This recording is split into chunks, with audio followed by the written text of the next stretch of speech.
The Galactic Council had designated Sector 7 Theta as a Class X exclusion zone 73 standard years ago. The official records were clear: toxic atmosphere, gravitational anomalies, and an ecosystem so hostile that even automated drones lasted mere hours before being torn apart by the indigenous predators. Every species with any sense of self-preservation had fled or avoided the zone entirely. Every species except one, Oliver. Chun had arrived on what the locals called the Death World with nothing but a damaged shuttle, a fabricator unit, and the kind of stubborn human optimism that other species found both fascinating and terrifying. The Council's observers had given him 3 days before the zone claimed another victim. That was 20 years ago. Now, as the observation ship Harmonious Convergence entered high orbit, Captain Velthara of the Siverian Diplomatic Corps stared at her sensors with all 4 of her eyes wide in disbelief. "That cannot be accurate," she chittered, her mandibles clicking nervously. "Run the scan again." Her second officer, a methodical chronate named Bex, manipulated the controls with his crystalline appendages. "Captain, I have run it 17 times. The readings are consistent. There is a human settlement in the heart of the exclusion zone.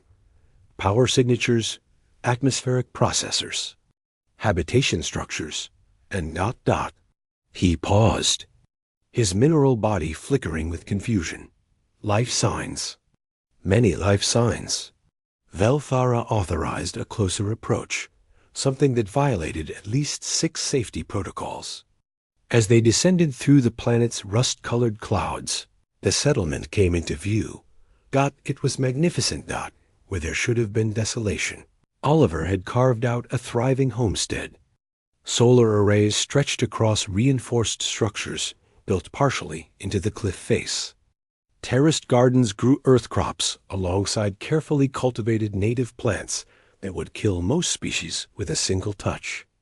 Water recyclers hummed beside what appeared to be a workshop. And in the center of it all stood a hab unit that looked more like a home than a survival shelter. But it was what surrounded the settlement that made Velthara's circulatory fluid run.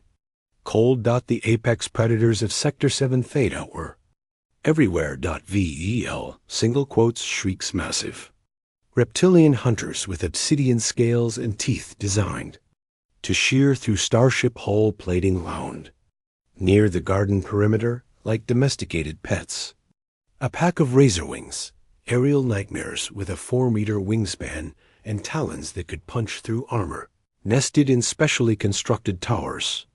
And prowling the outer boundary was something Velthara recognized from the most terrifying xenobiology briefings: a nightcrawler, an ambush predator so efficient that military forces use them as the benchmark for biological weapons. The creature was currently having its scales brushed by a human. "Establish communication," Velthara ordered, her voice barely steady, "and ready the evacuation protocols. He may be suffering from environmental psychosis." The comm channel crackled to life, and Oliver's weathered face appeared on screen. He was in his early 50s now, his dark hair streaked with gray, his skin tanned and scarred from decades of hard living.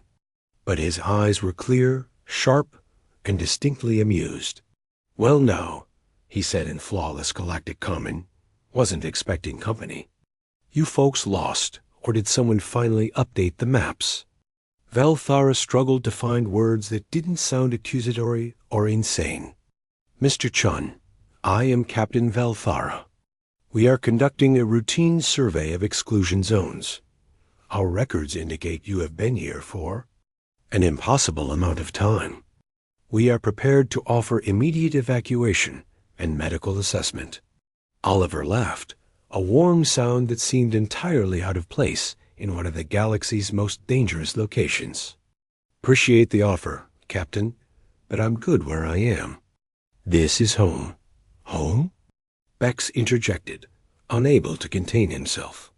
"Sir, you are surrounded by creatures that have collectively killed 47 exploration teams. The atmosphere contains 12 different compounds lethal to most sentient species. The magnetic field fluctuations alone should have killed me. Yeah? Oliver interrupted gently. Heard that before. Thing is, you're all looking at this place wrong. You see a death world. I saw potential. He stood, and the night-crawler, a beast weighing at least 3 tons, followed him like a loyal dog. This here is Petra. Found her as a hatchling, caught in a plasma storm. The Velshrieks are mostly rescues, too. Turns out, when you help instead of shoot first, they remember. When you respect the ecosystem instead of trying to terraform it, the planet works with you, not against you. Velthara watched as Oliver walked through his settlement, and the predators moved aside, some nuzzling against him, others simply watching with what could only be described as contentment. You have domesticated apex predators. Nah, Oliver corrected, scratching Petra behind her auditory ridge. Domestication implies I broke them, made them something they're not. These guys are exactly what they should be. I just became part of their family. He gestured to the gardens, the workshop, the thriving ecosystem he'd integrated himself into. Humans are adaptable, Captain. Give us a challenge, and we'll either solve it or become part of it. This zone tried to kill me for about a year. Then it realized I wasn't going anywhere. Now we have an understanding. But the Council's assessment, Velthara began, was made by species who saw danger and ran, Oliver said, not unkindly. No judgment there. Self-preservation is logical. But humans? He smiled. We're the species that saw fire and decided to make it cook our food. Saw wolves and made them into dogs. Saw horses and rode them into battle. We don't conquer nature, Captain. We befriend it, even when it has fangs. A juvenile Velshriek bounded up, if something weighing half a ton could bound, and dropped a chunk of raw ore at Oliver's feet, tail wagging like an excited puppy. Oliver laughed and tossed it a dried piece of meat. Good girl, Nova. We'll process that later. Bex's crystalline structure pulsed with fascination. The implications for xenobiology alone. You have created an impossible symbiosis. Nothing impossible about it, Oliver replied. Just took time, patience, and accepting that I was the guest here, not the owner.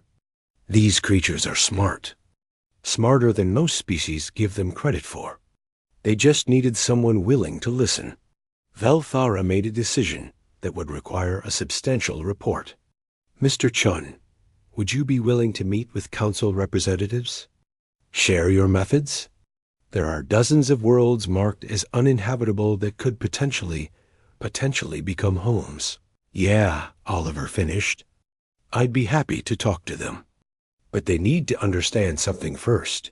You can't approach a death world with conquest in mind. You approach it with respect, humility, and the willingness to become part of something bigger than yourself. That's the human way. Or at least it should be. As the harmonious convergence prepared to depart, Velthara watched Oliver return to his work, surrounded by creatures that should have devoured him, living in harmony with a world that should have rejected him. Humans, she realized, didn't survive hostile environments. They made them into families. And somehow, that was the most terrifying and inspiring thing in the galaxy.